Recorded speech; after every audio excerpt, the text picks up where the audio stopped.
आज मेरी गुफ्तगू का मौजू मुसलमानों की तबाही और उसका इलाज है। आइए इस मौजू के तहत हम अपने शानदार माजी पर एक नजर डालकर मुस्तकबिल तामीर व तरक्की के सामान तलाश करें। कुरान करीम में रब्बुल जलाल का इरशाद है, व अंतुमुल आलौना इन कुंतुम मुमिनीन, तुम ही सरबुलंद रहोगे अगर तुम मोमिन होंगे। यह इरशाद बारी हमारी पूरी तारीख का इख्तिसार है और इसी में हमारी तरक्की का राज मुस्मर है। तारीख के सैकड़ों वाक़यात ये बताने के लिए काफी है कि जब भी हमारा रिश्ता अल्लाह से और उसके दीन से मजबूत रहा, सरबुलंद व कामयाबी हमारे कदम चूमे, और जब कभी इस रिश्ते में किसी किस्म की कमजोरी आई, इज्जत और रहमत के आसमान जिल्लत और पुश्ती के गारे में जा गिरे। तारीख हमारे सामने जंग बदर की मिसाल पेश करती है। जंग बदर में जो कामयाबी हुई वो सिर्फ इसी रिश्ते की मजबूती की बुनियाद पर हुई है।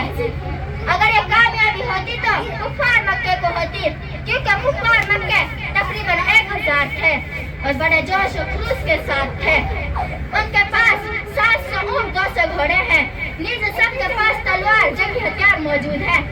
इधर अबू जहल, उतबा, शैबा, वलीद, हंज़ला, उबैद, कास, हर्ष, उमय्या इब्न खल्फ, नफरा बिन हारिस, अब्दुल मुत्तलिब जैसे शजाअत के पैकर आज़मूदार थे।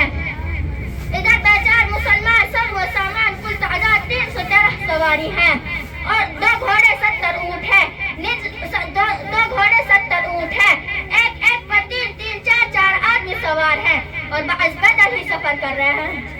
और किसी के पास नेज़ा कमान है तो तलवार नहीं, और किसी के पास तलवार है नेज़ा और कमान नहीं। मोहतरम बुजुर्ग और दोस्तों, जब हम मकाम बदर में पहुंचते हैं तो देखते हैं कुफार मक्के पर खेमा जंग होना पड़ा, जहां पानी की भी फराहमी है। मुसलमानों को पुश्त व रेतीली जमीन पर खेमा जंग होना पड़ा। अगर किसी को प्यास लगे तो एक घूंट पानी को न मिले।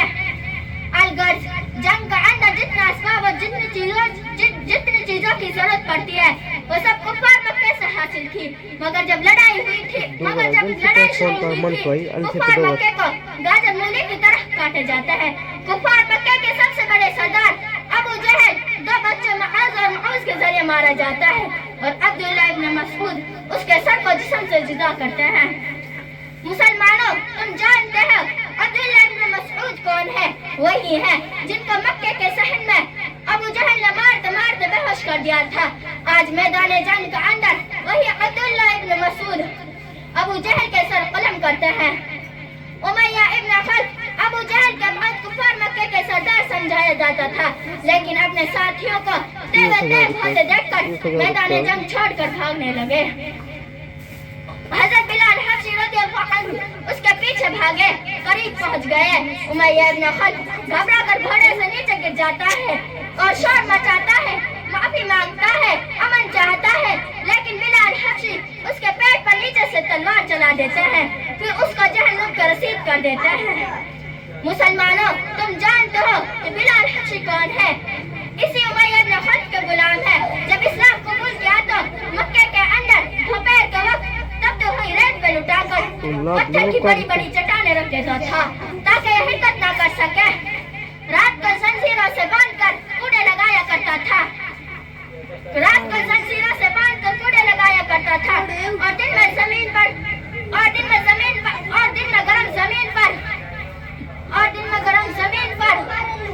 लुटाकर और ज्यादा जख्मी किया जाता था।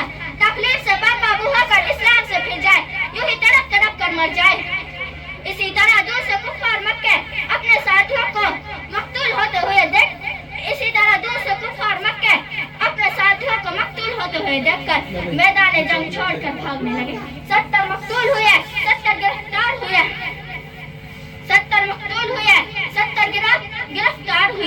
मुसलमानों को ऐसी फतह हासिल हुई जिसे तारीख फरामोश नहीं कर सकती थी। लेकिन अफसोस आज जहां देखते हैं, जिस तरफ देखते हैं, खौफनाक तूफान में